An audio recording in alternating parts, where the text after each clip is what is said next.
আপনি ভালো কিছু করতে পারেন এই প্রত্যাশা আমরা রাখবো। আজকে এখানে আমাদের কিছু বলার সুযোগ দেওয়ার জন্য আমি কথা মন্ত্রীকে ধন্যবাদ জানাই। সকলের সুস্বাস্থ্য মঙ্গল কামনা করে বক্তব্য শেষ করতে চাই। এখানে অবশ্য অনেক মৎস্য চাষী উপস্থিত আছেন। আমি মৎস্য এই মাছ সম্পর্কে আমি মৎস্য অফিসারের কাছে সুন্দর সুন্দর বক্তব্য শুনলাম।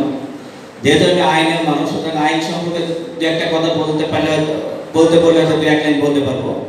তো মাছ সম্পর্কে মৎস্য অফিসার ভালো জানে। আমি শুধু দু একটা কথাই বলবো। এখানে কিছু উদ্যোক্তাও যেমন বলে গেলেন, যেমন এক ভাই বললেন যে আমরা যদি লেখাপড়া করে যারা ঘরে বসে থাকি, যদি বসে না থাকে আমরা এই মাছ চাষের যে উদ্যোক্তা হয় তারা আমরা এই চাকরি চাইতে অনেক কিছু করতে পারবো। আসলে সঠিক কথা বলেছেন। আর আমি আরো দু একটা কথা বলবো মৎস্য চাষী ভাইদেরকে, যে আমরা ছোট থেকে দেশি মাছগুলো পেয়েছি, আর দেশে এই মাছগুলো নাই। আমি আপনাদেরকে বলবো আমরা এই মাছ চাষের পাশাপাশি বর্তমানে কিন্তু দেশি মাছও চাষ হইতেছে।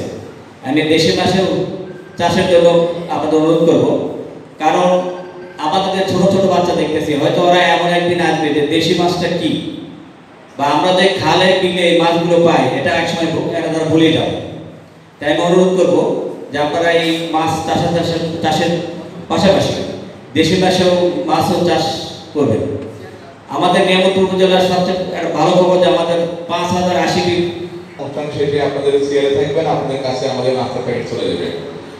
সম্মানিত সুধী, আজকের অনুষ্ঠানে সম্মানিত প্রধান অতিথি বাঙালি ভাত এবং মাছ ছাড়া কিছু বোঝে না। আপনার প্রতিদিন এক বেলা মাছ থাকবে, এটা বাঙালির বৈশিষ্ট্য। আপনারা জানেন যে বর্তমানে 1 কেজির চেয়ে একটু বেশি ইলিশের দাম কত?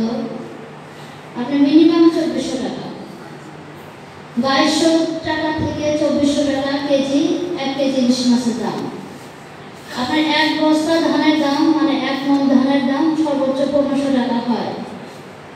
তো আপনি 1 বস্তা ধানের সমপরিমাণের মূল্যের চেয়েও বেশি 1 কেজি ইলিশের দাম। এবং আপনারা জানেন যে বড় চিংড়িগুলো সম্ভবত আপনার 1200 টাকা কেজি, এবং কোনো মাছই আমার কাছে মনে হয় 500-600 টাকার কেজি নিচে আছে। ছোট মাছ কিনতে যান সেখানে আপনার মিনিমাম 400 টাকা কেজি হবে, 400 টাকা কেজি নিচে কোনো মাছ নেই। এক্ষেত্রে যে মাছের যে গুরুত্ব সেটা আমার অনেক অফিসার বৃন্দ বলে গিয়েছেন, মাছের গুরুত্ব আমি বলতে যাব না। মাছের যে আর্থিক ভ্যালুটা আছে এটাকে কম করে দেখার কোনো সুযোগ নেই। বাংলাদেশকে অর্থনৈতিকভাবে সমৃদ্ধ করার জন্য আপনার মৎস্য ডিপার্টমেন্টের গুরুত্বপূর্ণ ভূমিকা রয়েছে। আমার মনে হয় আজকে যারা এসেছেন আপনারা যে মৎস্য উৎপাদন করে আপনাদের যে জীবনযাত্রার মান উন্নত করতে পারেন এবং আপনাদের উন্নয়নের মাধ্যমে কিন্তু দেশ এগিয়ে যাবে। জেলেকে ছোট করে দেখার কিছু নেই, আপনার কোনো কর্মকে ছোট করে দেখার কিছু নেই। আপনারা জানেন যে সবচেয়ে গুরুত্বপূর্ণ জিনিসের সাথে আপনারা জড়িত। এখন নিজেকে জেলে মনে করার কিছু নেই। আপনার মৎস্য চাষে বিভিন্ন বৈজ্ঞানিক প্রযুক্তি চলে এসেছে এবং অনেকেই বলে গিয়েছেন যে এখানে আপনার সবচেয়ে বেশি পুকুর আছে নিয়ামতপুরে। যদিও এগুলো খাস পুকুর, কিন্তু কারো না কারো দখলে তো আছে, এবং এটা কিন্তু বাহিরের মানুষ নেয়নি, আমার নিয়ামতপুরের মানুষই নিয়েছে। যদিও এগুলো বদ্ধ পুকুর, এখন আপনি যদি মনে করেন যে সবই দেশি মাছ খাবেন সেটা তো আসলে সম্ভব না। যেটা খাস পুকুর আপনি চাইলেও সেখানে দেশি মাছ করতে পারবেন না, বাট আপনি মানসম্মত চাষের মাছও তো করতে পারেন, সেক্ষেত্রে তো আপনার কোনো বাধা নেই।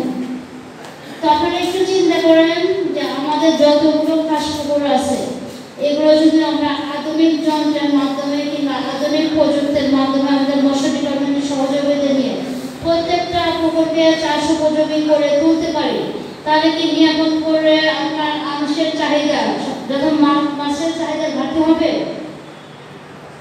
হওয়ার কথা না। তো আজকে আমি যেটা বলবো সংযুক্ত